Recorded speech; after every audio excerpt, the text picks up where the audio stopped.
but I'm here.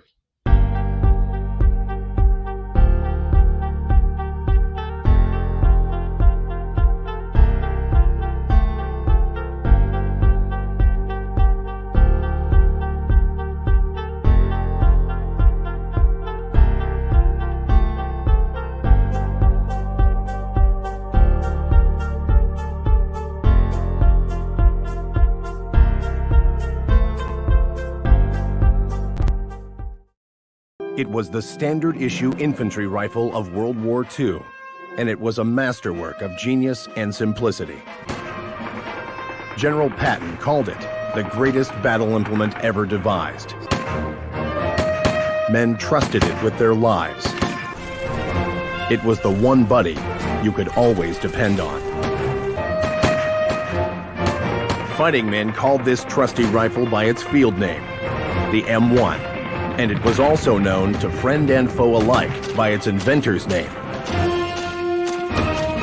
the Garand. All right, so we're live. Does anybody know what this episode is about? I thought we were doing strip shows and beer.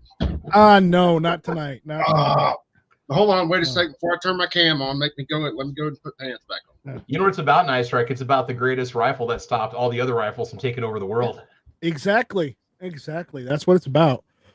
All right, so as Coop opens a beer, Coop, you're not drinking Bud Light, are you? No. I blew a tranny last night. I'm good right now. Oh, okay, good. No, not good, because then we'll have to tell Mrs. Coop. She'll kick your ass. Keep my hat straight. There we go. God. So, who we got out there? So, we had Coop pulling double duty out there. We got Warsaw out there. Kingpin's out there. Scott 79. We got Mystic Guns. We've got Mr. P and Paul. We got Swampy out there. 500 Magnums out there. Brother, Come out and PLA's out there. Who else? Scott's like, where's my damn wrench? I don't know where your wrench is, Scott. Who else? DM Foss is out there. And Kingpin says 1911 makes a rifle? No, I've got a Garand. Swampy says maybe Mrs. Coop made him do it. No, Miss Coop would be laughing at me right now because I got to redo a bunch of shit on the gun I'm building. She would. So tonight we're doing something different. We're not talking about any news whatsoever. Nothing. If you want to know what happened at Thunder on the Prairie 2023, you go to Travis P11's channel. He'll tell you, or you check out Gizzard Gary's, on-site coverage. Okay, because he did on-site coverage, but we're not talking about it here. We're only talking about guns tonight, and one specific gun tonight. We're talking about the M1 Garand. Okay, so we'll go through a little history on that. We'll talk about a little bit of the variants of M1 Garands, because but believe it or not, there's not just one M1 Garand. There are like 4 different variants. Okay, and I'm not kidding. There's 4. Okay, yeah. What I'll do is I'll go over the intro. Okay, the M1 Garand, about 1937, the U.S. military was looking for a new standard issue rifle. Okay, the only body who submitted one that the military approved, were about to approve, but they still had problems with, was the Pedersen rifle. Everybody's heard of the Pedersen rifle, right? Yeah. Yep. It's similar to the Johnson rifle, where it has an integral magazine, and the M1 Garand, but the problem is that Pedersen rifle was a toggle lock, like the Luger. Yeah. So, they had almost everything they wanted out of it, but Pedersen had to keep going back and making changes to get the Army to go and approve on it. And Patterson also wanted to use lubricated ammunition too, didn't they? Yes, and they didn't like that. They didn't. No. They thought lubricated ammunition would hurt the rifle and hurt storage capabilities, because let's be honest, in some areas they were fighting in like the jungle. Like if they figured if they were going to have to fight in swamps, if they were going to have to fight in jungles, if they were going to have to fight in the rain, that could affect that lubricated ammo. Okay, and here's the thing with John C. Garand, and yes, it is. It's his name is pronounced Garand. The rifle, we call it the Garand, but his name was pronounced Garand. Okay, John C. about that. He said he didn't care how people pronounced it. I'd actually seen a quote where he said, "Whatever." He didn't care how people pronounced it, but he said, for the record, it's Garand. But if you want to say Garand, I don't care. Yeah, you know, that was his words. Garand. You know, either way, you know, the fact that everybody loved this rifle, you know, was enough for him. You know, once he had it locked down, and everybody started loving it, and they told him about it, you know, he was happy as it was. Okay, so, but there's a special reason we're talking about the Garand tonight. Okay, we're talking about, yes, John C. Garand was from Canada.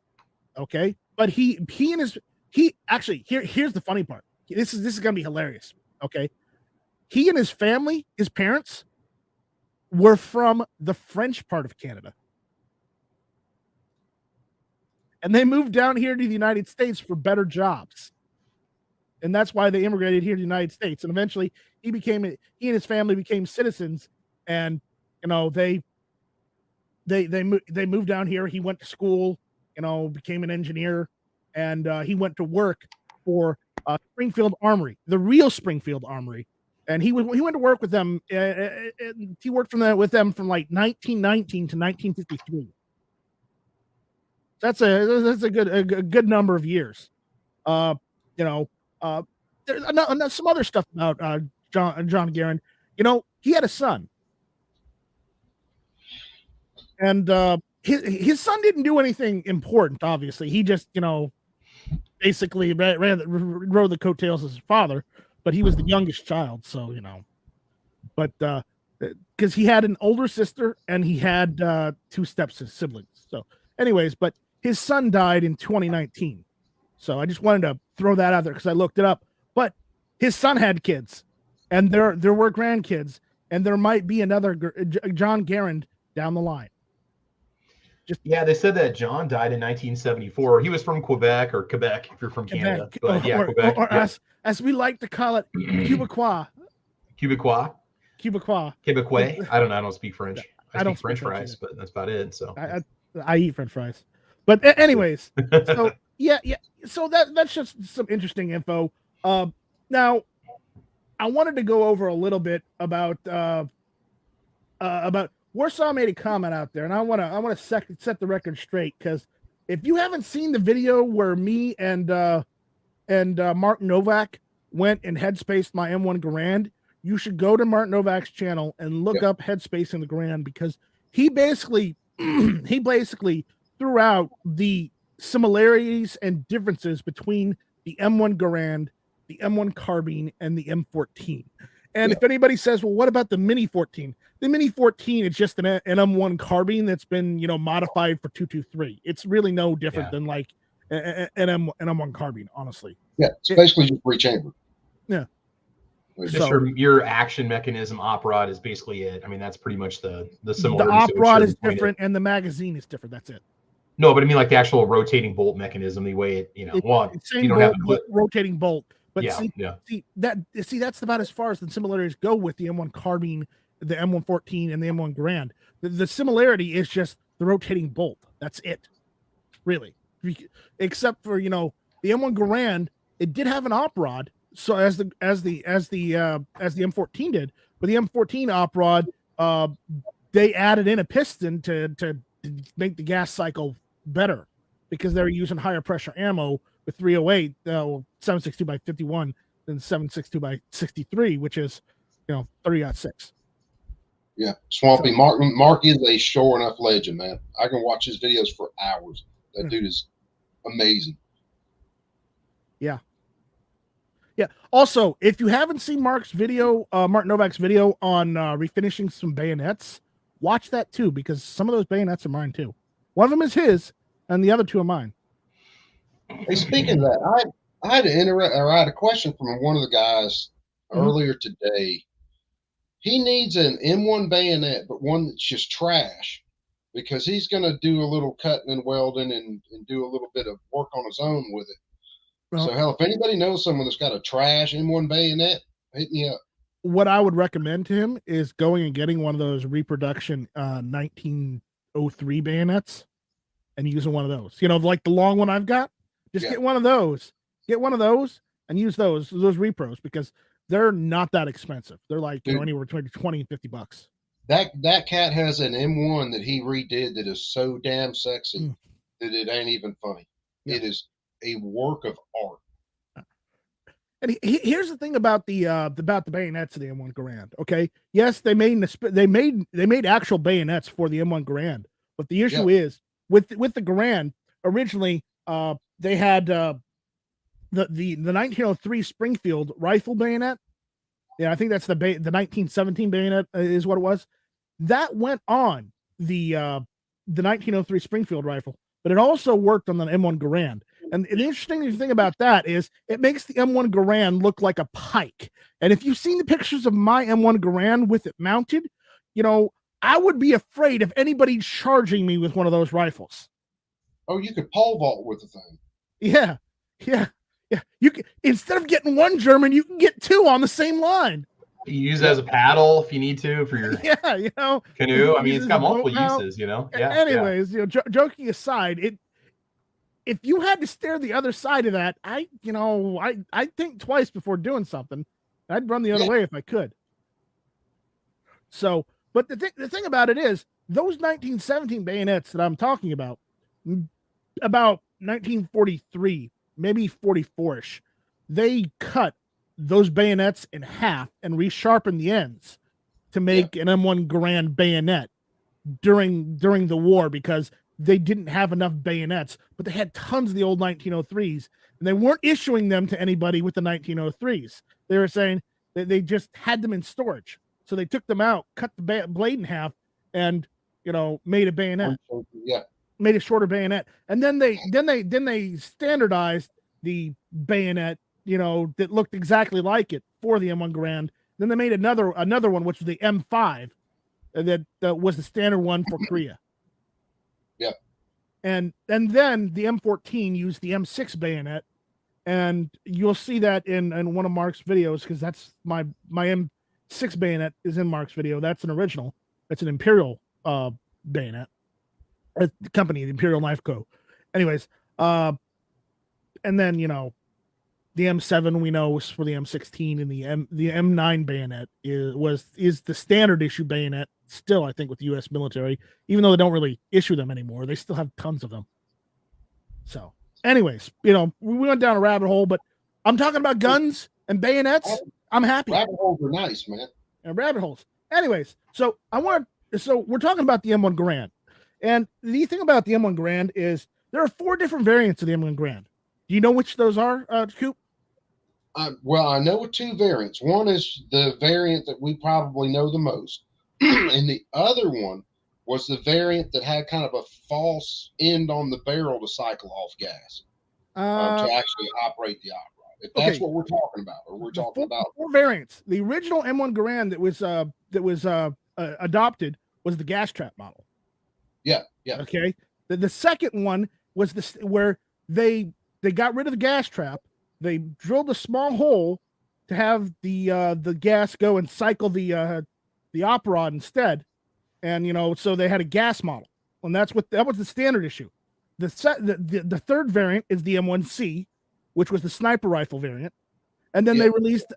But the thing is that if you watch the video I posted a little bit before the chat, basically they're not quite sure any M1Cs actually made it into use during World War II because they were made so late in the war.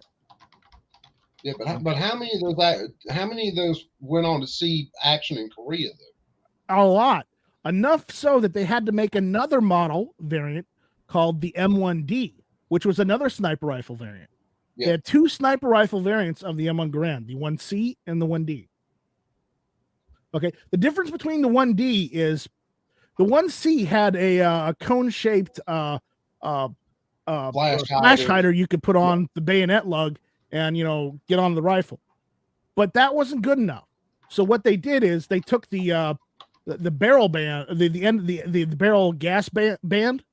Yeah, they took that off and added a cone flash hider that went on, that screwed on right there instead. And then you put the gas plug in. Okay. Because they took that band and they replaced that with a flash hider. I'm going to show pictures of these two flash hiders because I got them here. I want to show you what we're talking about. So I'm not just speaking out of my ass, because I'm not. I'm actually being serious. I'm trying to give actual information here. Man, and I thought you were sitting on your head the whole time. I love to sit on my head, but that's not what we're doing tonight. Real quick, just on Wikipedia, I'm looking at variants of the M1 Garand, and there's an entire list. Like every little mechanical change they made to it, they sometimes had a different military designation for it. Yeah. So I mean, I guess it depends if we're talking like kind of a new platform, like the tanker versus the the carbine and stuff like that. So I didn't realize they had a different model. That, I mean, just even little tiny things they did, they gave it a new U.S. Army, starting with the T1 all the way through whatever PWB, T47. Right. Yeah. The biggest thing about the M1 was, as far as I know, that was the first semi-auto rifle to hit the battlefield and be successful. It was actually a couple other rifles hit the battlefield. Here's the thing: the Germans had the Gewehr 41. Okay, that was their version of the Garand, but they didn't really have any traction with that rifle until they remodeled it and it became the Gewehr 43. Okay. Yeah. And then they made another version called the Gewehr 44, but they overcomplicated it than it needed to be, because John Garand, while yes, there's lots of moving parts to the M1 Garand, it was very simple to put together and take apart. I mean, even Coop could take it apart. So, right. I haven't had mine all the way down yet, but the mechanisms inside are. Well, let's put it this way: I've had my Garand all the way down, disassembled, and I was able to put it back together, and my hands aren't bloody. Hey, so and you didn't have to use a Travis P11 video. I call that a win. No. Now, wait, are we talking? Did you do the entire trigger pack too? A complete disassembly of the trigger pack? I did everything, and then I did it again at Marksmanship. Beast mode. Oh well, yeah. Under his supervision, I disassemble it. Yeah. The funny thing is, he disassembled my Garand, and he's like, "Wow, this thing is clean. This thing is nice. How much did you pay for this from the CMP?" I'm like, $650. You got it for a steal, dude. That's what Mark told me. Dang. Because he took a look at it. He took a look at it. No rust whatsoever, aside from that bolt issue, and that was it. He said this. He said, other than my Garand, this Garand is almost too nice for my shop. Dude, I'm telling you, that Garand, the guy from the shop where my wife works, that Garand is the sexiest Garand I think I've ever seen. It is immaculate. You need to see what Mark did to his bare bones and redid it all the way up. Every nut, screw, bolt, wood, you name it. Here's the thing. Mark Novak, what he did to his Garand, you know what he did to the handle portion of the stock? He stippled both sides to where you have a grip on that stock so you can pull the trigger better. It's real nice. That dude's a freaking man. He is a master of his trade. Let me tell you. Yes. Okay. All right. Let me get these pictures out, because I'm trying to find the other picture of the flash hider. I can tell it looks like you stuck a waffle cone on the end of the gun. All right, I'll just use this one because that's the same one. Definitely. Is it just a mesh that the gas comes out of then, or is that it's an actual conical flash hider. Oh, think about the small cone flash hider that's got a booster on, like a Crate AK, right. And then blow that joker up where it looks like you could throw a basketball in. Oh my god! All right, now the band at the end of the M1 Garand. Basically, you take the gas plug out, you unscrew the band for the barrel and the gas tube, and it comes off, and you can pull the whole gas tube off. But if you take that band off, you can put this. And I'm gonna. How do I present this? Share screen. Okay, here you go. So basically, what is it? Here. Basically, you screw this thing on. Okay, and this is the one that went on the M1D. Okay, because basically you take the gas plug out, you take the band off, you put this on in its place, and then you put the gas plug back in. Doesn't that look like the grandfather of the A2 birdcage? It does, and that's where they got that from, because this is a flash hider. The other flash hider is a little bit different. Let me show you what that other one looks like. All right, just give me un momento, por favor. See. See. All right, let's see. Here it is.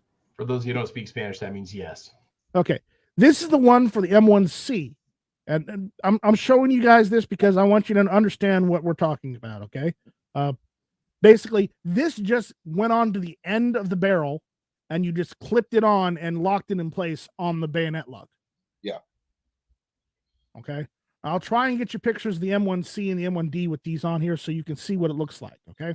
So just give me a minute. I'm working many things right now. We got conflicts in you. We understand.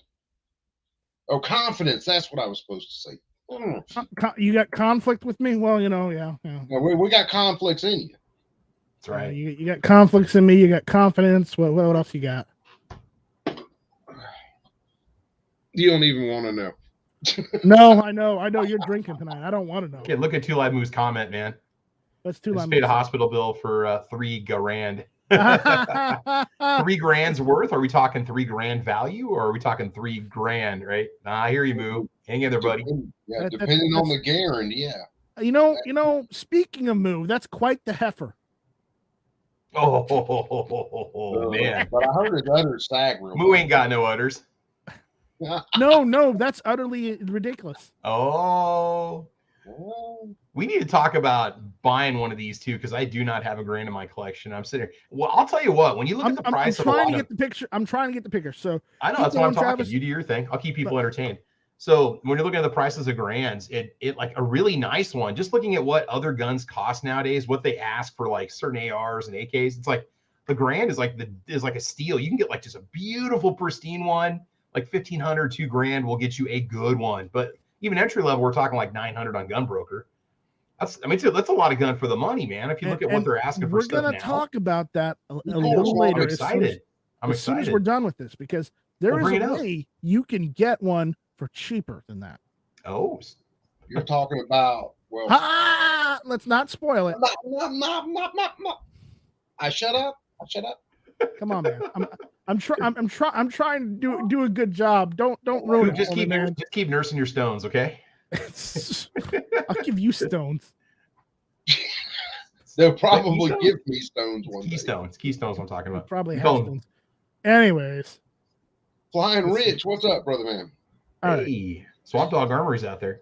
All right. Yeah, Swampy just got out. He just messaged he was going to get out of here, so Swampy is a cool dude, man. That's who did the intro for my show was Swampy. All right, so I'm gonna. I found a picture off Guns International. Basically, here is one. Which window? Here.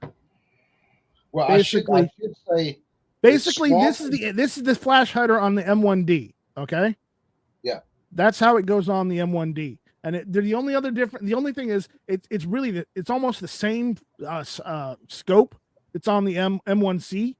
They just modified it a little bit differently for the M1D. But the only thing is right there. That's where how they did it, because it's screwed on, and you put the gas plug in after you screwed it on, and that's it.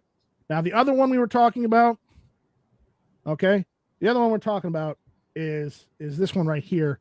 Let's see. Where did I put the picture of the M1C? Damn it! Got to do that all over again. No, I'm not doing that all over again. I'm gonna. Do you have two separate tabs set up, or we'll just go to click on present and then share? I'm bringing it back up. I've got it. Hold on. It's all good. All right. So remember, we got time here. We're not really set to an hour tonight, but we can go a little longer if we have to. Yeah, dude, I'll roll as long as you guys want to. Yeah. So, all right. Here is what the M1C looked like, and as I said, the scope was pretty much the same for the D. The C, as I said, it clamped onto the end there, onto the bayonet lug. You see that how that works? Yeah, it's got that spring steel at the bottom of it. Yeah. So those are the two sniper variations, because pretty much the scopes are identical almost, but the only differences were the C used the cone flash hider, which they also used a cone flash hider similar for the M1 carbine too, and the M2 carbine. But we'll get to that later. But that's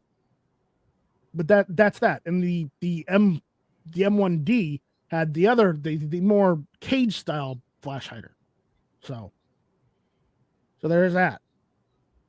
Stupid question on that. Could guys be trained to use their left eye on that optic equipped M1 Garand instead of using their right? If you're right-eye dominant, could they still learn to use their left eye through the scope? They probably could have learned to shoot it either way. Or. I would say everything, because you almost think you could keep your face in front of the rifle, so you still have your irons in front of you too. You know. Yeah. Remember, the scope was so far back. You know, remember, because of how the gun works, you wouldn't have to worry about the bolt face hitting you in the head. So be fine. All right, let me get my notes back out because I wrote a whole bunch of stuff down. Cool. All right, so the M1 Garand. NightStrike's taking notes. We're in trouble. Oh yeah, he's done his homework, so this is good. I did my homework tonight. Okay, did his homework for tonight. So a little bit about the M1C and the M1Ds. Okay, with the M1Cs, they basically, the wartime production of them was about 7,971 M1 Garands. But the issue is they were made in late 44. So they don't know if any of them actually saw service, you know, in World War II. But during the Korean War, they made about 4,796 M1Cs, and then they made 21,380 M1D M1 Garands. So, and those were used heavily in the Korean War, and that's what people don't realize. The standard issue rifle, for the standard infantryman during World War II and the Korean War was the M1 Garand. Yeah. So, well, I mean, we started fielding a gas gun when most people were still using bolt actions. And that was a huge shift in military doctrine. Now, we had machine guns earlier than that, but for your average infantry soldier, it was a bolt gun, and then we went big dog and laid it on the table and went with gas gun. Yeah, and as I said, today is D-Day. Today is Operation Overlord. Yeah. And so today is June 6th, and June 6th, 1944 was D-Day. So I just want to put that out there. That's why we're talking about the M1 Garand tonight, because what better day to talk about it than the day it was used successfully? Yeah, and to great effect. Because the M1 Garand, while yes, the beaches had bunkers, you know, the Omaha Beach had bunkers, which they were ready for them. But the thing is, they weren't prepared for the semi-automatic rifle that was the M1 Garand, because the Germans, yes, they had machine guns and they had people behind sandbags and whatnot, and you know they had bolt action K98 rifles. Okay, they had other. There was a Gewehr 98, Mauser 98. You know, the K98 was the carabiner, the carbine, whatever. But either way, it was still the 1898, a majority of the standard issue rifles for the Germans, and those were bolt action.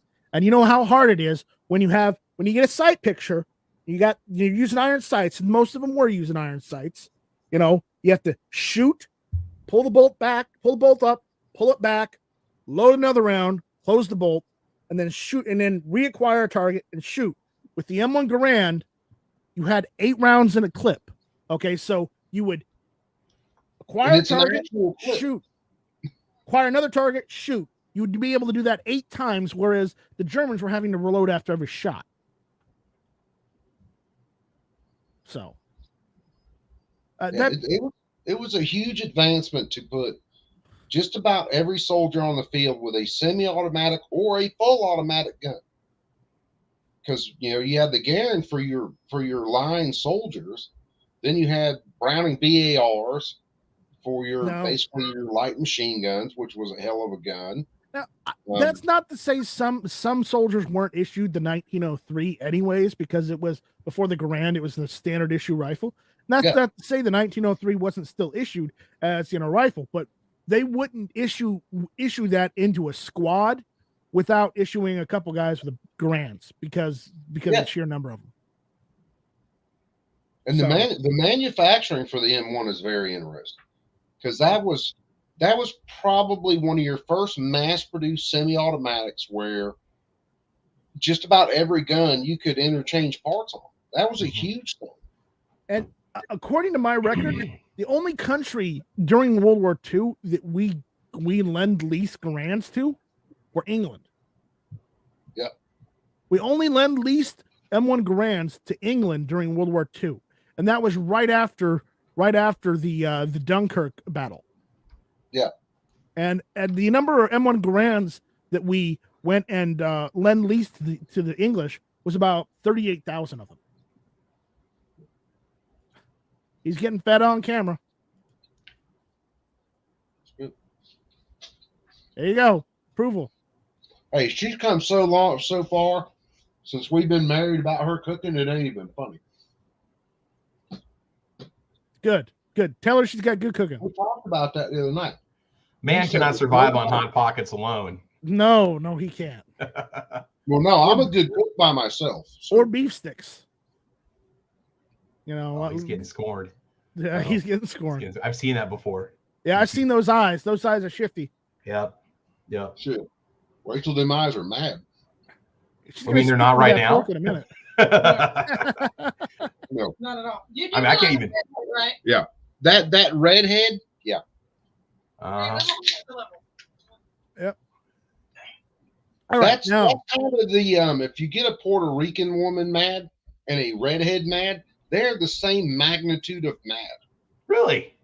And that is saying a lot. I'll have to try that sometime. No, don't do it. No, I can speak to her. It's all good. At least get a good priest before you do it. Make sure you got all your affairs with God together, because if she has a Garand, she won't shoot you with it. She's going to beat you to death with it. Yeah. So another thing about the M1 Garand, we call it the M1 Garand, but the military actually called it the U.S. Rifle Caliber 30 M1. That's what the U.S. military called it. Well, that's where we come up with the M1. Every time you mention M1, unless you throw A in there with it, when you mention M1, that's a Garand. Yeah, if you mention the problem is if you mention M1 and you don't say Garand at the end of it, people think you're talking about the M1 carbine. Yeah, which was the little brother of the M1 Garand. But again, the M1 carbine was made by Williams Carbine and two other guys from, I think it was Winchester, and they adopted a Winchester rifle that had a magazine. They used that magazine, basically receiver as a base, and then they copied some elements over from the M1 Garand, like the rotating bolt, but they had to modify the bolt charging handle, and it's actually closer to an M14 because it's got a small little piston. I would love to have an M14. I have an M14. You suck. but mine doesn't have the giggle switch. Yeah. Well, remember, my M14 is a Polytech M14, so it's a Chinese-made M14. That's right. Yeah, I remember now. But again, I got that because it was better to pay $1,050 than pay $1,800 for a synthetic stock M1A. Yeah. And besides, I don't buy anything from Springfield Armory because screw them. Yeah, well, you like all your stuff in Chinesium anyway. It's just too bad I couldn't get an M1 Garand in Chinesium. Look, I mean, NightStrike's working on this problem that he has. I mean, according to my friend Jaime, my name is NightStryke Juan. Oh well, I mean, NightStryke No, Juan, NightStryke Uno. Ataque de la noche uno. Ataque de la noche uno. To my friends, I'm Night Strudel. There you go. I don't know how to say strudel in Spanish. I never had to look that up. Strudel's not even it's not even English anyway, so it doesn't count. It's I don't even think you can say strudel in Spanish. Oh no, there's a way to say it. I'll have to look this up. There's probably something else. Yes, that is a sandblasting cabinet behind Coop. Yes, that's one of my babies. Yeah. I need to get one.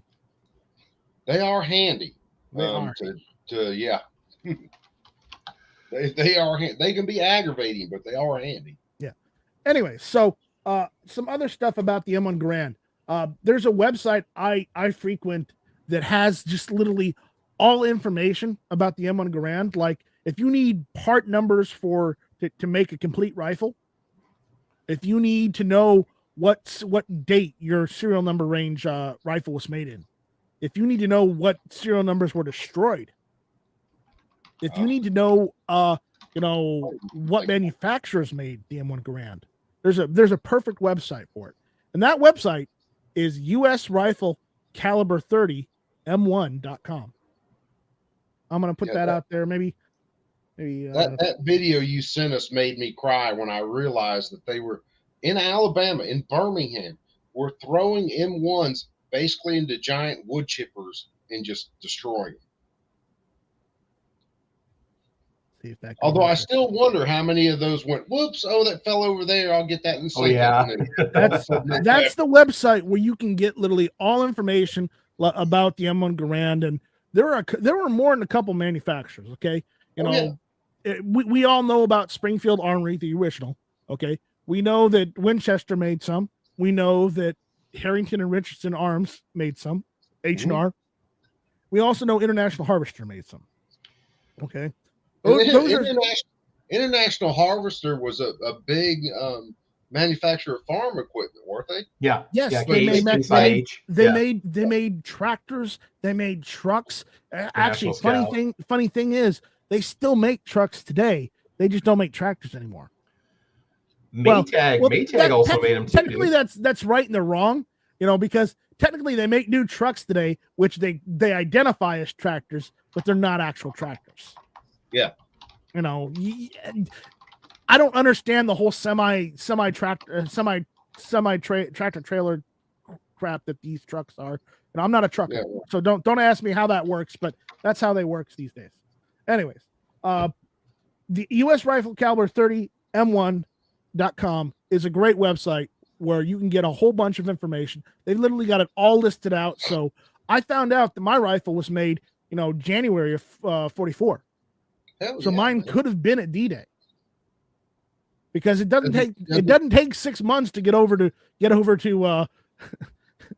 but it's like I had an old Lee Enfield that I got, and actually a girlfriend at the time bought it for me because she knew I loved old guns. So when I look up the provenance on that gun, it basically said it sat in a warehouse till 92, then was released to the public, and then it circulated from there. So does it show yours was ever issued, or does it give you any sort of provenance on it at all? Well, the thing is, from who I got it, they gave me a certificate of authenticity that it was issued. It was, manufactured for the United States military, and it was actually stored in a depot. It does not tell me who it was issued to, and it does not tell me if it was ever issued. It just tells me that it was in the hands of the military at one point. Yeah, see, that's all you're gonna get when you buy one from the same place. I was gonna say, Coop, look out behind you. She's trying to assassinate him on air. Dang. She's already said she knows how to get rid of me. All she has to do is get a venomous snake. Let me go ahead and get bit by it. And everybody check that sandblasting tank every time you go in there, buddy. Coop, shut up, turn around, and tell her you love her. Oh, she's sitting down now. It's on. Uh-oh. Well, she can tear down an M1 quicker than I ever thought I could. Yeah. Give a computer to Mike. She should be in on this discussion too. Come on, man. Let's get her on the panel. She works here. Hey, what does Al's M1 look like? Like an M1 Garand? I don't understand your question. How pretty is Yeah, that That's the gun? problem with women. I don't even understand his I was question. telling him Yeah, about I his don't gun. understand this either. How pretty. You just go, it just looks like an M1. I don't know what you were asking. What does it look like? It looks like an M1. How pretty is that M1? It's pretty. Very pretty. Al's or James's? James's, that's it. Yeah. Who's at the shop today? I'm confused names. Yeah, James. James. I didn't get it one. You did Owls. I did Al's. So yeah, she works. She can tear down an M1. She took mine. I got mine when my uncle died a few months ago, and I had not torn it down yet. Get it back to the house, and she's already flipping the trigger group out of it. I got the year wrong on the M1 Garand. It was the 1936 that they did the trials in. It was 30, I thought it was 37, but they didn't start production 37, and they only made like I think it was like 82 originally at the initial production. Yeah, and they ran those hard in 37, and then they went into full production. I think 38. It was just amazing to see their production because that receiver is a cast receiver, is it not? Which no, basically gives you a rough shape, and then they machine the rest of it. No, the M1 Garand receiver is a forged receiver. It's not cast. Yeah, no, you're right. You're right. I'm thinking of it. It's forged. The M1 Garand receiver is a forged receiver, not a cast. Because a cast, we've seen what cast receivers look like. Just look at any M1A. All the Springfield Armory M1As, it doesn't matter what year, they're all cast receivers. Yeah. They're made out of cast, they're not forged. The funny thing is, that's why I got the Chinese one. Because guess what? The Chinese one is forged, whereas the Springfield Armory is cast. How does that work? Any of us AK guys know that cast does not work.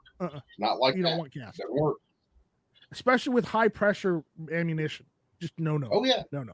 That man slinging a 30-06 round semi-automatic like that. I mean, it's like one of the guys said in that one video. If you hit someone with it, they're gone. They're toast.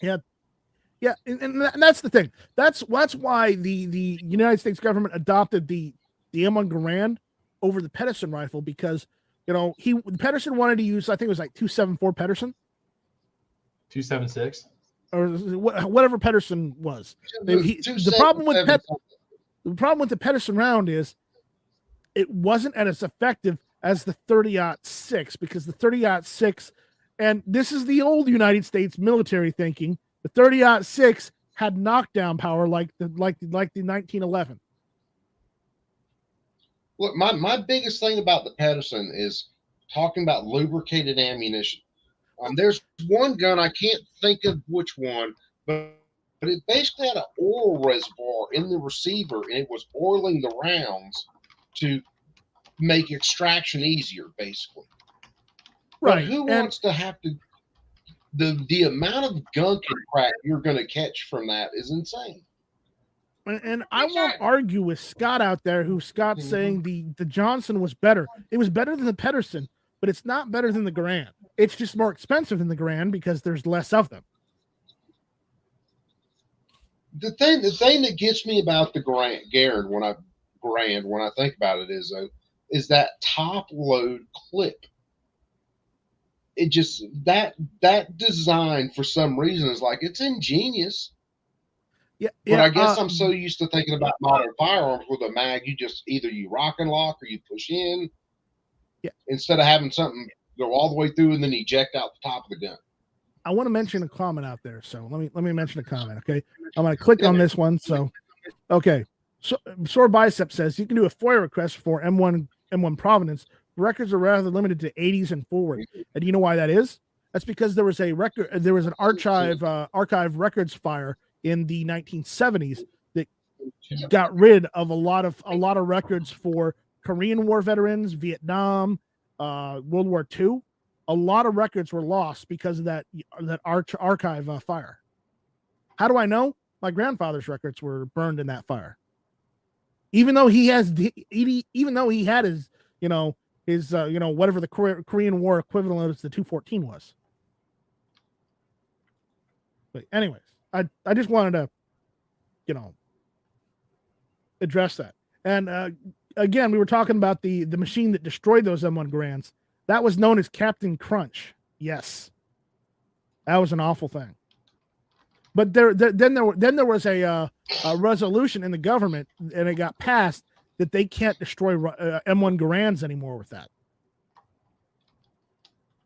So there's that.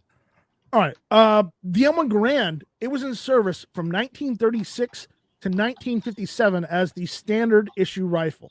Now, there's a couple caveats to this, okay?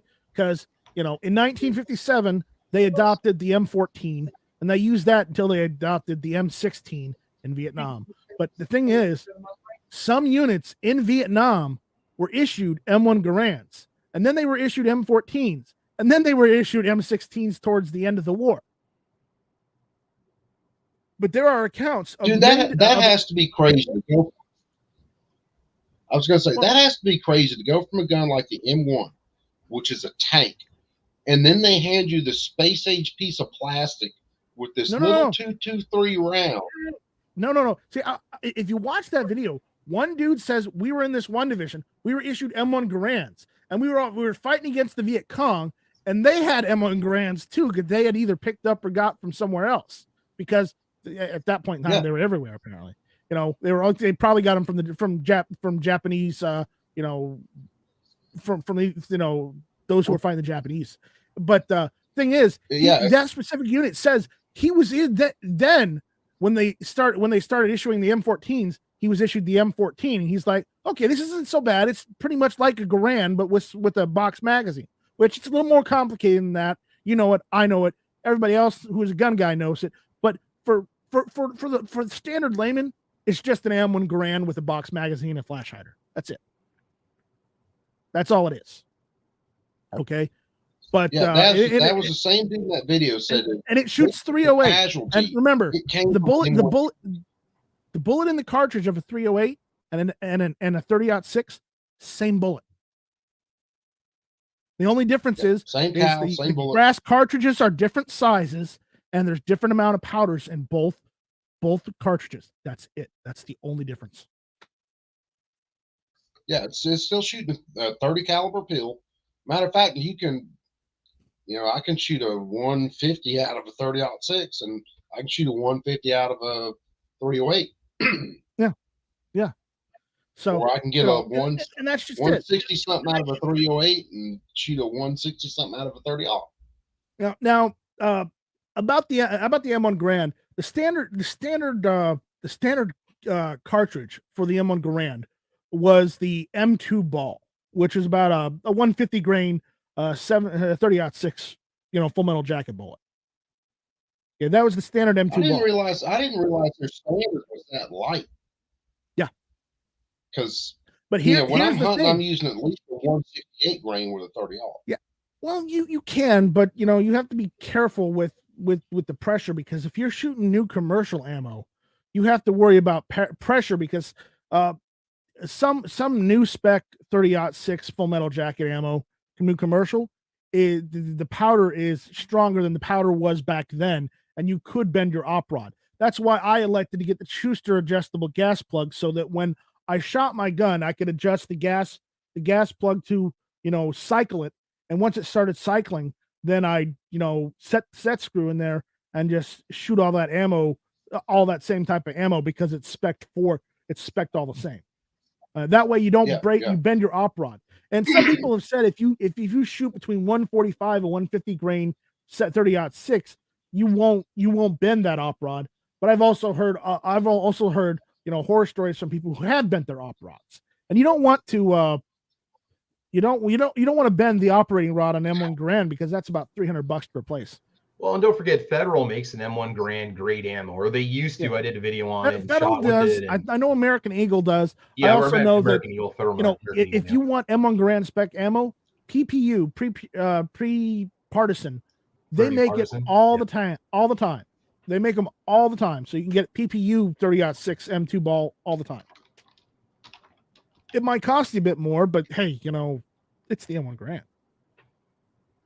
Don't put crap through it. Don't try and put like Wolf 30-06 through that thing. Come on. That's no. Even I don't do that. Now I might put Wolf through my M14, but that's a different story. It's a box magazine. Yeah, your PPU ammo is about $54 a box for 20 rounds, but it's M1 gram. Yeah. But then you can keep your brass, and if you get into reloading, that'd be the way to do it. And here's the thing: if you can find non-corrosive 30-06 surplus, it'll be cheaper than that. And some of that 30-06 surplus out there, if you can find it, some of it is machine gun ammo. So if you have an adjustable gas plug in your M1 Garand, then you don't have to worry about it. But if you do have an M1 Garand without the adjustable gas plug and you're trying to shoot surplus that might have been meant for machine guns, that's going to bend your op rod. So be careful. So. Is any of that surplus ammo corrosive? Or is that only a Russian thing when it comes? Maybe the early 50 stuff might be a little corrosive. So I'm looking at surplus ammo right now in Gunbroker because I heard some of the Turkish stuff might have been corrosive. But that's because they were meant for the I'm trying to think, the BAR. That was BAR ammo. That wasn't 30-06 M2 ball. So just for reference, guys. I got some more notes here. Let me pull these up. So let's see. Tim Christ. Hokey religions are no match for a good blaster 5. That's my friend Tim. I've been playing video games with him for forever. We've played a lot of Star Wars games, and he's gotten me into as much trouble as I've gotten him. But if you ask him, he'll say I got him into more trouble than he got me. So you got to blame it on somebody. Right, absolutely. So honey, we got Keith Gregory out there saying hey. We got MCK out there. I haven't seen MCK in forever. MCK says Danish surplus is very accurate, but can't say if it's corrosive or not. I don't think the Danish surplus stuff is corrosive. I'm pretty sure. So there we go.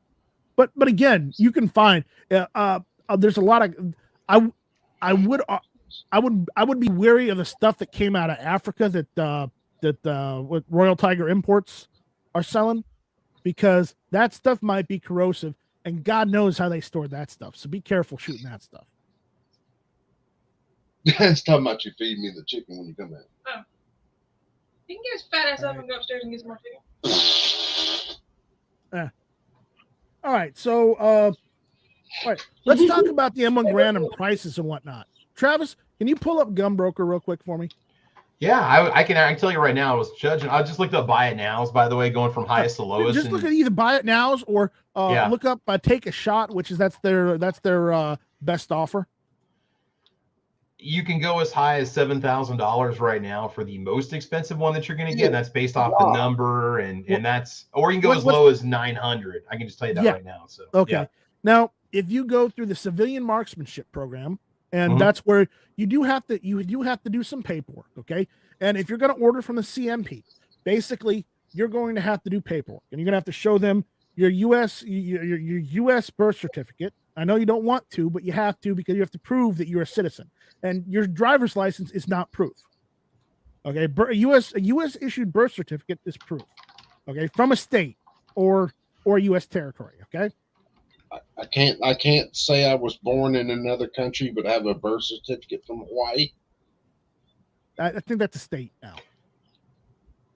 Okay, at least was that an Obama reference there? I think maybe NightStryke. He might have been a baby when that was. I think that was 1957, 1959, somewhere around there. 48, something like that. Yeah. Anyways.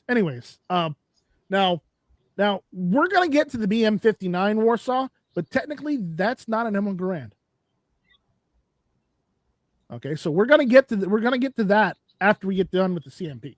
Okay, now with the CMP, you have to have proof of shooting sports. So you have to either go to your local range that does target practice, and they get you do scoring for target practice. You have to be part of a club, which I would reference the Grand Collectors Association, which they did. They made that video that I showed at the beginning. Okay, you be part of their club, and then you have to show ID, your birth certificate, and as far as proof of shooting sports, either again, your scoring points from that shooting sports, or you can use your concealed weapons permit, or I guess your firearm owner's ID card for that. If you're in a state of which that does that. But the thing is, if you live in a free state, if you go through the CMP and you do the mail-in order for the M1 Garand through them, if you live in a free state, they can ship it directly to your front door. And they're the only outfit in the United States that can ship it straight to your front door. That's how, yeah, because I didn't realize. I know about the civilian marksmanship program. I didn't know that they could mail a Garand or Garand straight to your front door. Here is the caveat. Almost like you got a CNR license. The reason why you have to give them all that information is because they're going to do a 4473 background check on you to make sure you're not a prohibited person.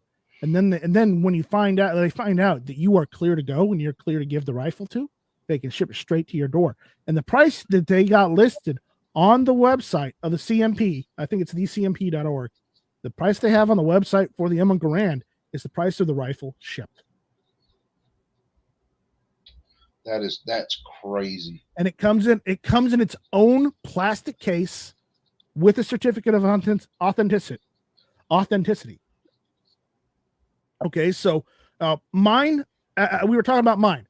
I got mine. Mine was a rack grade special, which means, I talked to him about it. I told him I do YouTube. I need a nice M1 Garand that I can take, that looks good, that I can take out in the backyard and shoot and not have to worry about it getting dirty. And that's what I told them. They're like, well, we got rack grade specials. And the only issue with these is the receiver may have had some rust and some pitting on it underneath the wood. And, then we reparkerized the receiver. We added a new Criterion barrel on it.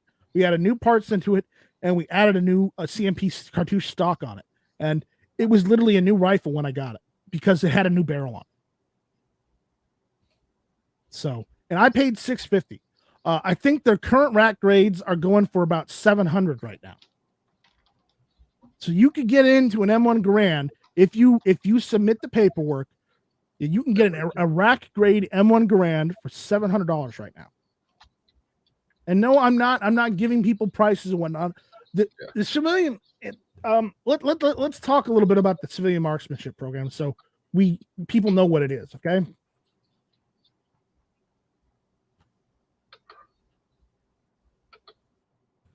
I'm looking it up real quick. All right. Yeah, I'm looking at the CMP stuff right now too. Yeah, here it is. Hey, NightStryke. Yeah. Night. I just sent you an email. The first picture in there, and it's not a good picture, is of that M1 I was telling you about earlier. The one that's she did the wood on it, and then I parkerized it too. Yeah, well she went. Well, you parkerized it too? I did the whole caboodle. Damn. Top to bottom. Got a gunsmith. Okay, Coop, what the hell did you do that barrel? That's a whole nother deal. That is a guy who went to. No, that is a new 4-prong muzzle brake. See, Coop said he sent me an email about an M1 Garand, and the first picture that shows up is this. Yeah, that's someone who was bore sighting their rifle, but forgot to take the bore sight out of the bore before they fired. Yeah. All but right. my wife said the laser actually worked after all that. Well, depending on how long that barrel is, you could just cut it down and reuse it. I don't know, man. I think there'd be so much. Cut it down, crown it, you'll be fine. Though you might have to submit an SBR form. I'm wondering how stressed that receiver got with that. That'll be fine. It looked okay. I'm kidding, guys. Cooper's also showing off some of these stippling jobs. That's hers. That's the email she sent me. They're still there. NightStryke on the internal. Can you put a link in there for me for where the actual prices are? Like, I'm trying to find it. I can't find the rack rate. You have to go sales and you have to go M1 Garand. And you scroll all the way down. Sales and services. Oh. Rifle sales. Okay. Is it not showing up? I haven't. I don't know. It's not showing up here. Oh. I'm not seeing it. Yeah. Yeah. That barrel was carbine information. Okay. There we go. He showing the barrel again. that guy took bore sighting to a whole new level. Yeah, he really did. Now it says a And carbine.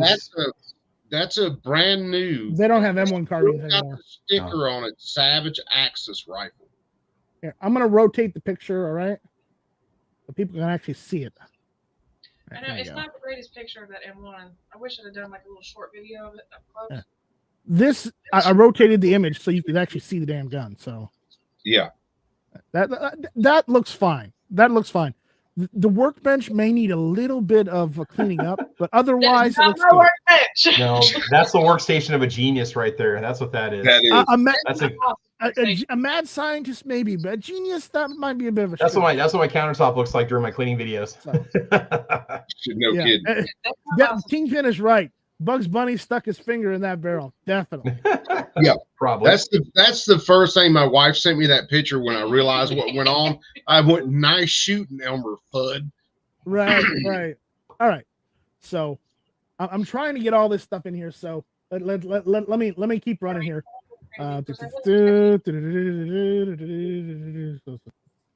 Travis, I'll get you that link in a second. No, that's fine. Don't worry about it. All I'm seeing is that everything's on an auction site now. No. You're not looking in the right area. I know, probably not. Yeah, sales services. Let's see, rifle sales. You got to go to scroll all the way down where it says M1 Garand. I got it. More. Okay. Yeah, I'll put in the private chat, Travis. That one right there, and then you scroll all the way to the down, and it'll show you that the rack grades are 700, going for 700 right now. Whereas, and you got to go down to where they have the boxes. The racks are 700. The rack pluses, where they look a little better, are 850. And the service grades are 900. Everything together and they have to tear everything back down. They've got expert grade, which is 1150. And then I better go home. I would just get the best one I can, because to me that's going to be the best investment.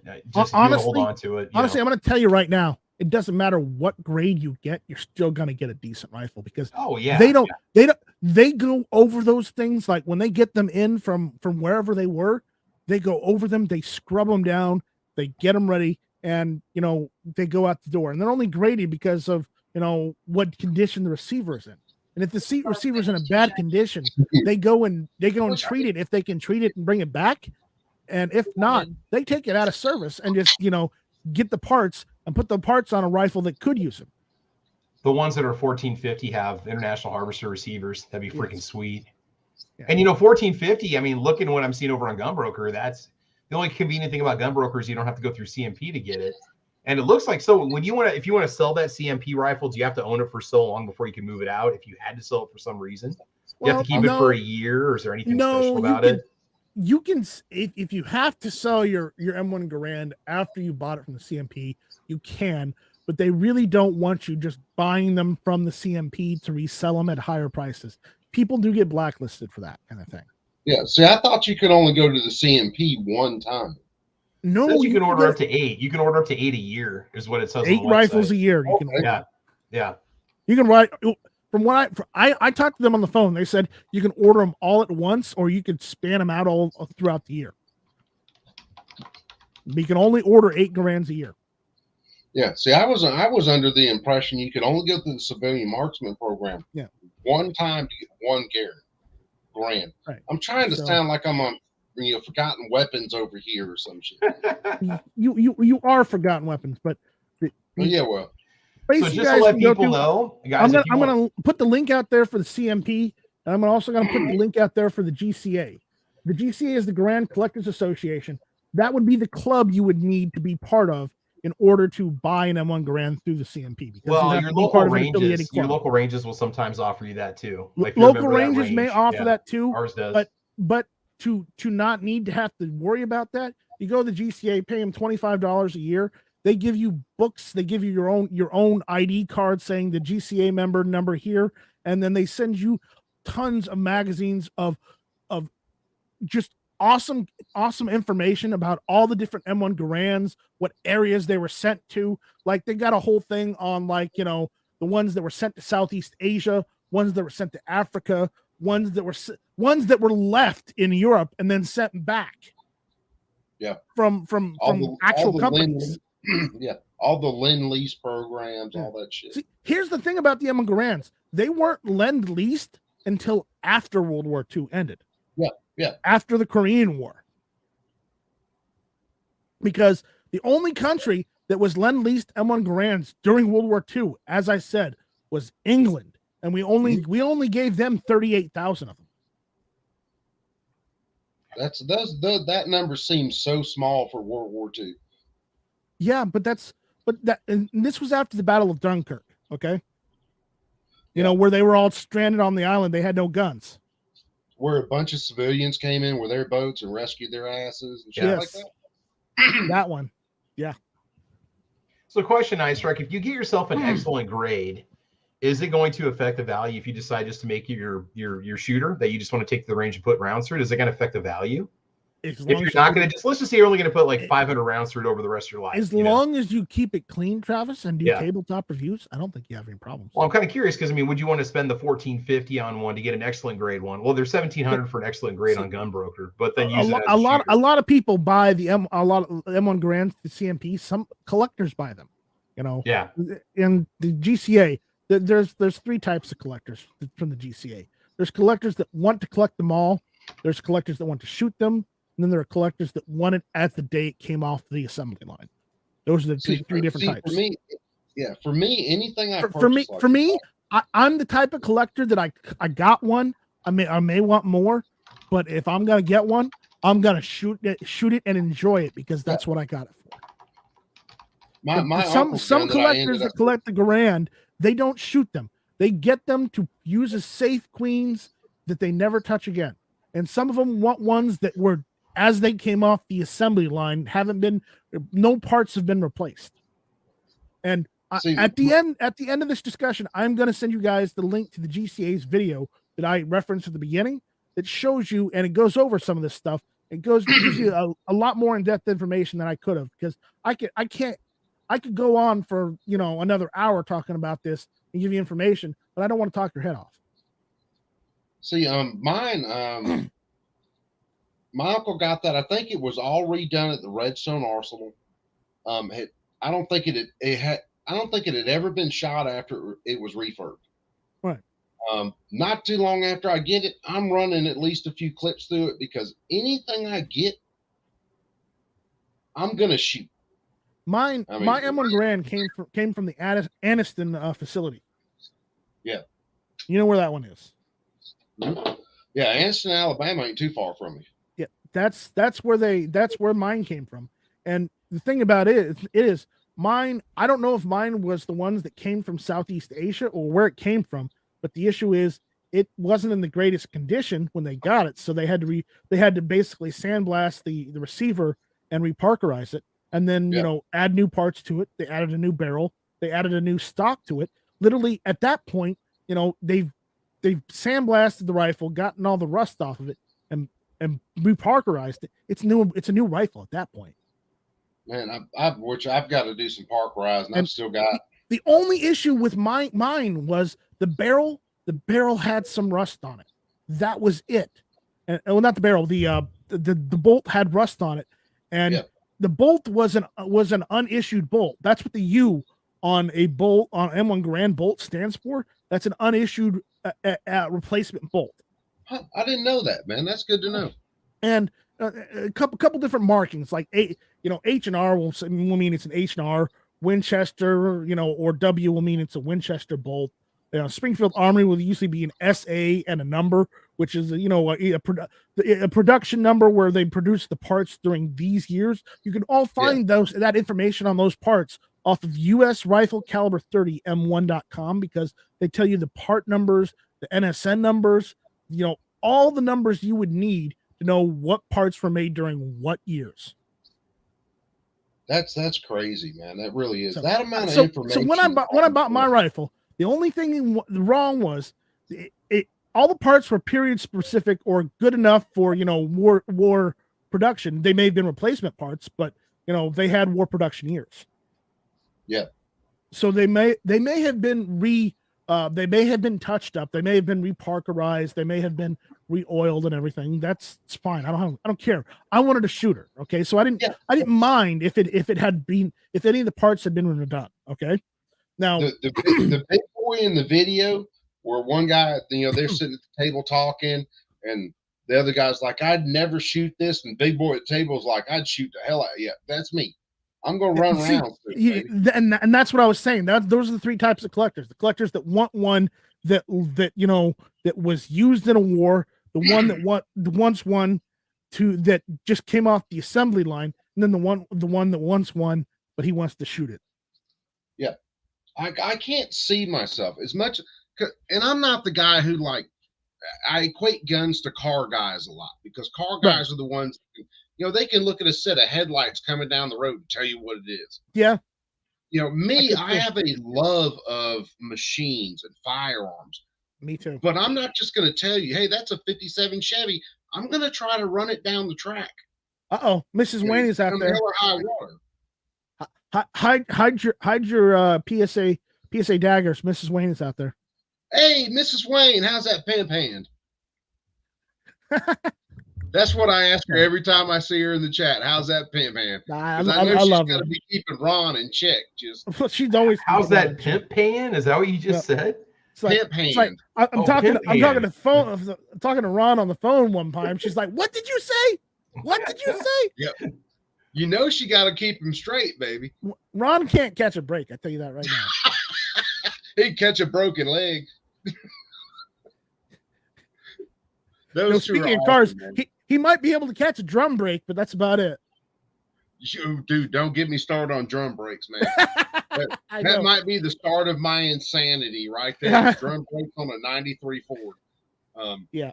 Anyways, I'm not to get off on tangent, but again, as I said, if you want a decent Garand, you don't have to pay the $1,400, and I would not recommend it. Honestly, if any of you want to go out and get an M1 Garand right now, get the rack grade.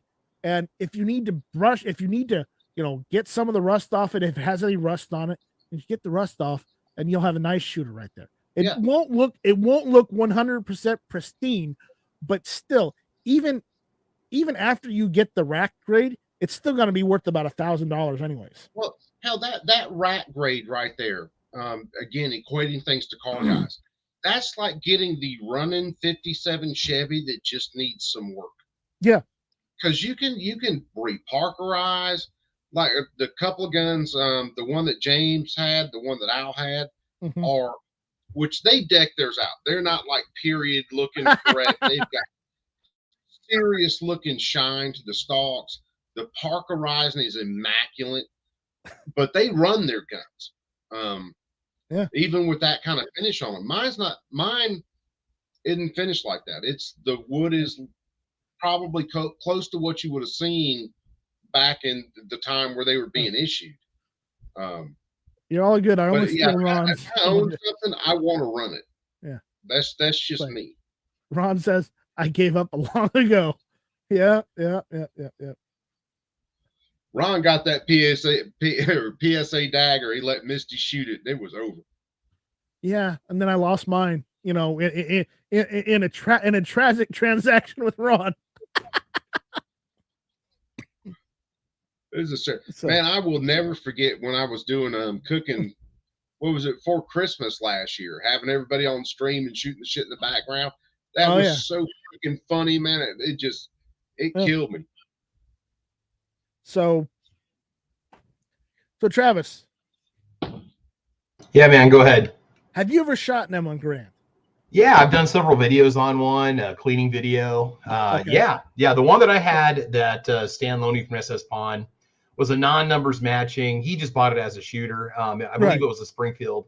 And that was a very early cleaning video that I did. And so I was still kind of a noob to doing those kinds of videos. And it was a little intimidating initially because it was so much different from any other mechanism I'd ever disassembled before.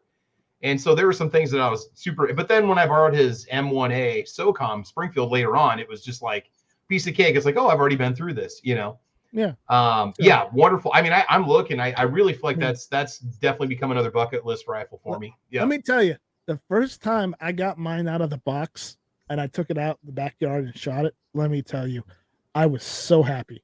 I was so they're happy. fun, man. They're awesome. I mean, it instantly put a smile on my face. And then I did a video of it with me and AWAC shooting it. And, you know, you could hear, I didn't get all 8 shots on there, but I got most of those shots on that plate. And, you know, apparently I can hit something. And everybody was saying, oh, yeah, that's at 10 yards. But no, that was that's about like 100 yards. But you got to admit, man, after playing around with that M1, and of course, we're used to a lot of modern rifles now, the weight, the size, and everything on that rifle, you had to be a serious man to carry that thing through combat. Freaking. And here's the thing. I have a rifle length AR-15, okay? You know, an M16 copy, but it's just all semi-automatic. Yeah, I've got one of those, okay? Yeah, it's got some weight on it, but it's not bad. And people always used to say, oh, the M1 Garand is so heavy. It's so heavy. It's so heavy. I picked that thing up and I'm like, really? This sucker's heavy? This is light as hell. This is fine. Even if it's loaded, it's still light as hell. I didn't understand why people say it's so heavy. I mean, I would argue the M14 with a full magazine is heavier. Well, yeah, with an M14 with a full mag, you don't have as much wood on that gun, but you still have a little bit more barrel, and then you have 12 extra rounds in it. Yeah. I'm having my Artisan Tony moment. We're talking about a rifle, and then I show a video of it from like 10 years ago. I'm starting to look like Artisan Tony. I look like one of his nephews, man. Yeah, that thing was fun to shoot, man. What's that? So do I. Yeah.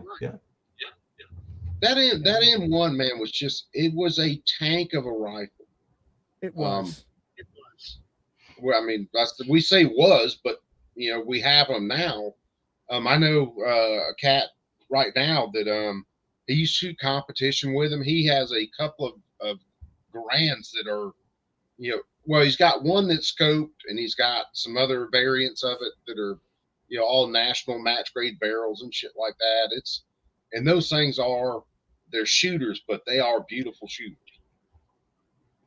Put a smile on my face, man. I didn't want to give that back to him.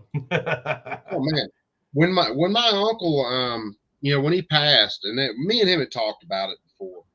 There were a couple of guns of his that because he asked me. I said, there are a couple of guns. Yeah, when he passed, one of them's that M1 that's in that case right there. And I told my uncle then, and as soon as I get it, I'm shooting it.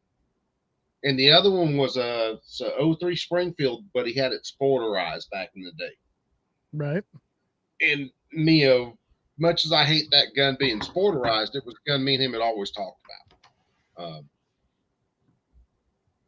I've shown that. That's so. What, I don't know why. What kind of sportization can you do to a Garand? Like put it in like a mini 14 style stock? Because I mean, you think about what you can. Yeah, you can deck an M1 out to look like an M14. Okay. Because it's going to be in the same basic body style, stock, and all kinds of shit. You know. Matter of fact, me and my wife were in a store a couple days ago. That's a big gun store down here, and I said, "Man, they had one up on the shelf." And I was like, "Yeah, it kind of looks like an M14." And it says M1 underneath it. My wife said, "That's an M1." I said, "It's decked out to look like an M14." It really was. You know, looks sweet is the 16-inch SOCOM model, and I mean, I won't buy a new Springfield firearm. I will never do that unless I absolutely have to for whatever reason, just because of what they did in Illinois. But man, that 16-inch SOCOM model is just freaking sweet. I'd love to have one of those. But now here's the question, guys: 16-inch barrel with an .6. Are you going to lose some power out of that barrel because of the short barrel? Do you get a full power burn at 16 inches or not? You're going to lose some velocity probably. And what's the Garand standard barrel? 20? Shit, but yeah. Is it a 20-inch barrel normally 24? Let me look it up real quick. Yeah, I can't remember how long the barrel is on like my bolt gun. I'm not saying it's deer hunting. I'm telling Warsaw, I'm not saying it's right, but yeah. Yep. Matter of fact, speaking of 308, my father-in-law gave me a bunch of clips for an M1 that a guy he knew gave to him years ago. And it was from a Navy M1 Garand, but it was chambered in 308 instead of chambered Yeah. in 30. They did that after World War II, right? Later during the Korean, not Korean, but later during Vietnam, they rechambered a bunch of them for the Navy for 308.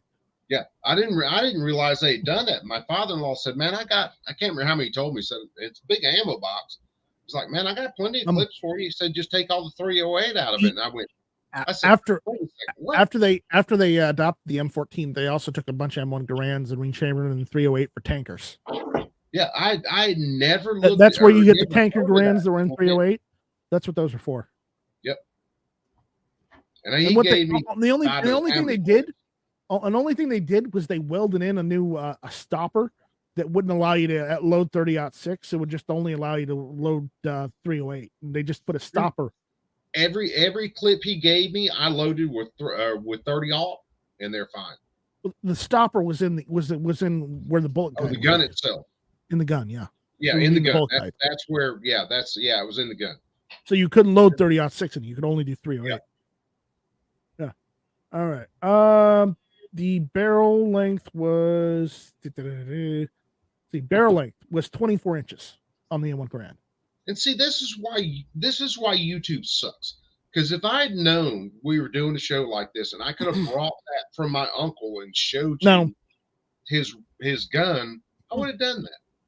Now, look, I do want to touch on the Italian Garands real quick. Okay. Now, Italy post-war made M1 Garands because we gave them tooling, we let them have the ones that we brought there after the war because they needed them to use them for police forces and whatnot. Okay, I had no idea about that at all. And Beretta made M1 Garands for Italy post-war after the war. Okay, yeah, then when the United States adopted the M14, Beretta and Breda made modified M1 Garands that they called the BM59, which is basically their version of the M14, and it used its own. The BM59 used the BM59 magazines. It wasn't the magazines are not interchangeable with the M14s whatsoever. So don't even try. Was it still a rock and lock mag? It's still a rock and lock mag though. So just your basically your lugs were different on it.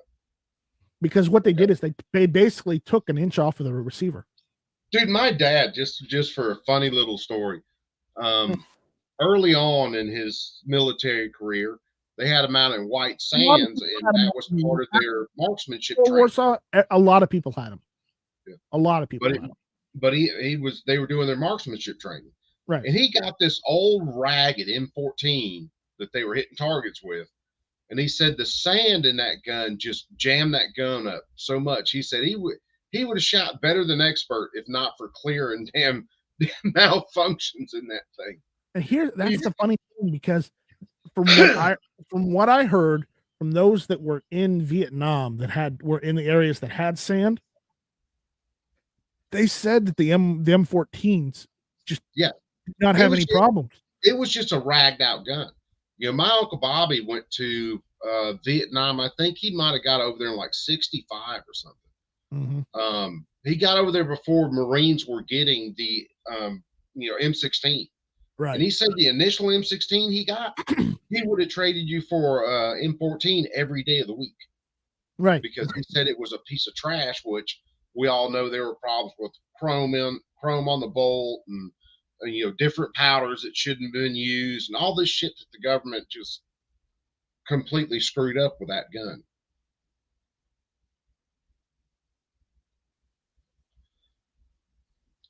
All right. I'm doing something here in the background, so give me a second. Well, I mean, you can turn the midget porn off for a couple of minutes. No, I want to show AWAC shooting the M1 Garand. There we go. Nice. There we go. All right. Anyways, so yeah, it's just and if you watch Mark Novak's video on the M1 Garand headspace and bolt video, he will tell you that they are the same rifle, but they aren't because you're comparing a Springfield Armory rifle to a TRW rifle. Yeah. And yeah. If any of you guys haven't watched Mark Novak before, go look up Mark Novak on YouTube and look up Anvil. Anvil. You can look him up by looking up Anvil something. But Ron Wayne, if you haven't seen his video on the 3040 Craig, you got to watch that. Right. Because he took a 3040 Craig that looked like it wasn't anything better than maybe scrap metal and turn that gun back into a beautiful example. He's going to help me do that to mine. Dude, my dad had a 3040 years ago, and to this day I rag his ass about it because I loved that rifle. Just looking at it when I was a kid.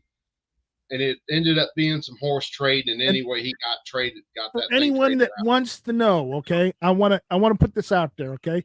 The M14, there was only a couple people who made the M14 for the U.S. military. That was Springfield Armory, Winchester, Harrington and Richardson, and TRW. TRW was the main one, okay, and that's Thompson Ramo Woodbridge Incorporated. They're still around, but they're an aerospace company now. It makes sense that Harrington and Richardson's in there. I don't think about it much except for some old 410s that we had, and Harrington and Richardson also made M16s 22 single action revolvers. Yeah. They made M16s for the military, like everybody else did. So, Harrington and Richardson, man, what are they? Now, what happened? I want to cover something real quick. Around anymore? Yeah, they're still around. PSA owns them now. They're a division of PSA. PSA owns them? Yeah. Hell yeah. Yeah, because PSA bought Nodak Spud and turned them into Harrington and Richardson.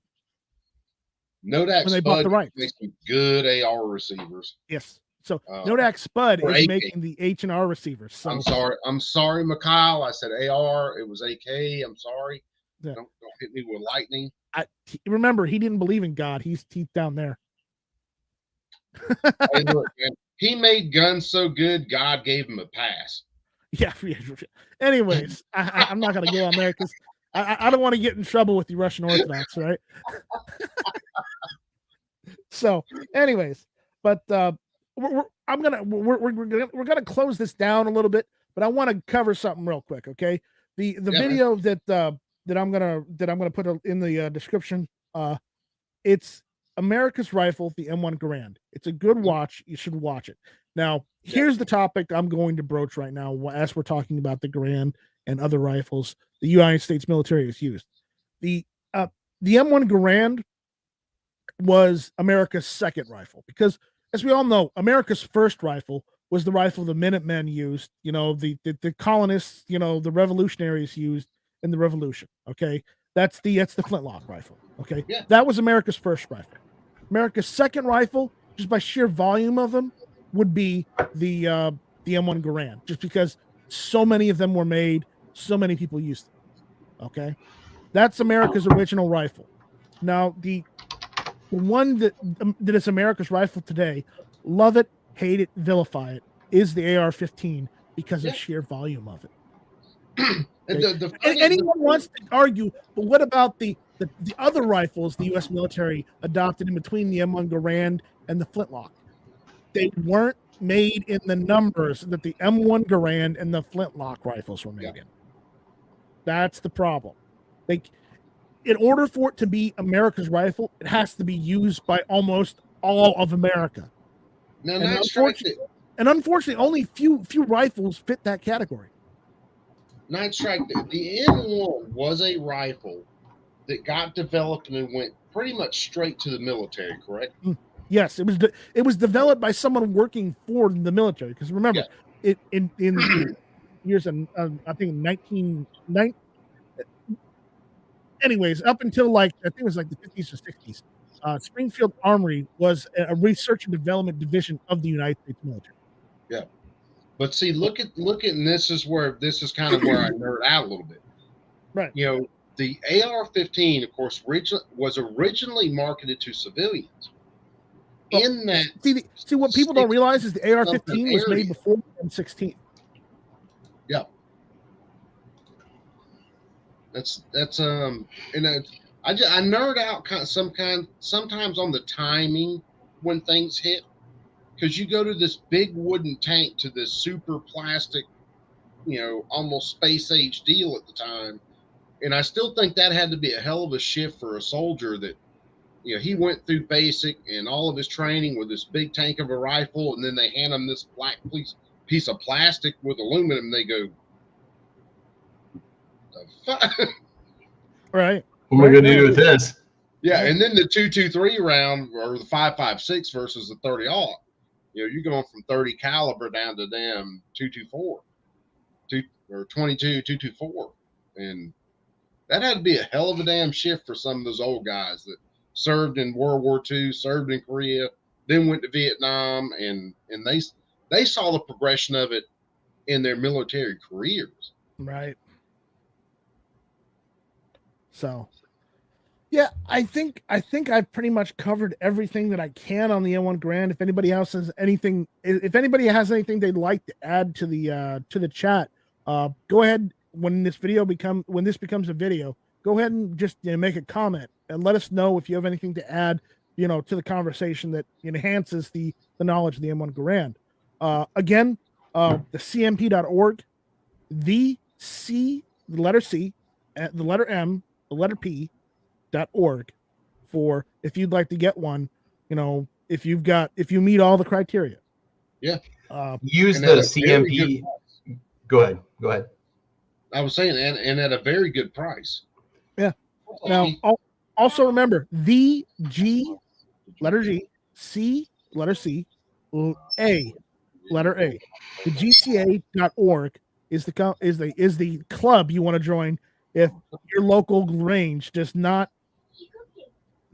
have a shooting sport for CMP requirement. I was going to say, when you're out shopping for one, use the CMP prices as the price you should be paying, because you can get a CMP one if you don't mind just going through the process. I mean, listen, I won't lie to you guys. Okay. Yes, you have to download the PDF. You have to fill it out. You have to print it out, fill it out, give them photocopies of what you need to give them photocopies of. And then you have to go and, send it off to them via snail mail with your payment. And I know it takes 2 or 3 weeks for them to send you one. But the point is, yes, it may take 2 or 3 weeks. It may take longer, sometimes 4 to 9 weeks. Okay, depending on how backed up they are. But the issue is getting an M1 Garand at $700 as opposed to paying $1,500. I can wait 4 weeks. Yeah, what I was going to say is you're going to pay almost $1,000 more, $1,000 more to no get matter that what, same quality rifle. Once you send in that form and you send in with your payment, they've got your money. They will charge you right away, and you will just have to wait until they get it to you. But the point is, they're not going to not send you a rifle. They're going to send you a rifle if you meet all the requirements. And if you can buy guns normally, you'll have no problems. Mm-hmm. The only issue, and there's only one issue, is if you live in a state that is required for the CMP to ship to your FFL, like California, state of Washington, I think Oregon too, and New York, maybe some of the Northeast, then yeah, it'll ship to your FFL. So you'll have to give them a copy of your FFL's information so they can ship it there. Otherwise, I think Illinois too. But otherwise, if you live in the free part of America, they ship it straight to your door. NightStryke, how much are the clips going for these days? I haven't checked in a while. You got any idea? You can buy clips off of eBay. Yeah. So I think it's usually $1 a clip. Which I think I'd be stocking up on them though, because even Mosin clips have gotten kind of rare and sort of expensive. Depending on M1 Garand clips, honestly, new production or used, well, you'll probably go, you'll go between $1 and $3 per clip, more or less. I mean, if you want a really nice one, maybe $5 per clip. Okay, if you for the really nice parkerized ones. Yeah, which even if you get one that's kind of a dog, as long as the spring steel's still good, you can always parkerize. Yeah. I mean, I don't know. Do you have a clip lying around? No, man. Like I said, I'm not at the house. I don't have one. A lot of my stuff is at the house versus being here. The problem is, all of mine are loaded, so I don't have any empty clips to just go ping. I've got a few that are unloaded. I just don't have them with me. Yeah. If I had enough 30-aught, they wouldn't be unloaded. Yeah, no, neither were mine. But you know, that's that. So, does anybody have anything they want to add for the class? This is classic gun talk, the M1 Garand. You know, so I don't think we're gonna do one next week. We're gonna do one the week after. Okay, and I believe I haven't figured out which military surplus, which classic rifle I want to talk about yet. I'm up in the air, but I will warn you, it may be a bolt action. It may be a bolt action. Maybe a Mosin talk, huh? Maybe a Mosin talk. Though we're going to go down a real hell of a rabbit hole on variations. Well, it's depressing when it's a Mosin talk, because every time we have a Mosin talk, Mosin prices continue to rise. It never freaking fails. I mean, the prices of Mosins continue to skyrocket. Oh, absolutely. Exponentially. Yes. It may be Mosin. It may be another gun. We don't know. I mean, I may get the Krag out. You know, the Krag was America's first centerfire rifle. And I mean modern centerfire cartridge rifle. That Krag was a hell of a gun, man. So, because before anybody thought about this detachable magazine thing and all this stuff, I mean, you had a trap door, you loaded loose rounds into it, closed it, and it was ready to rock and roll. If it wasn't for the 30-40 Krag round, we wouldn't have got to 30-06 for the M1 Garand or the 1903.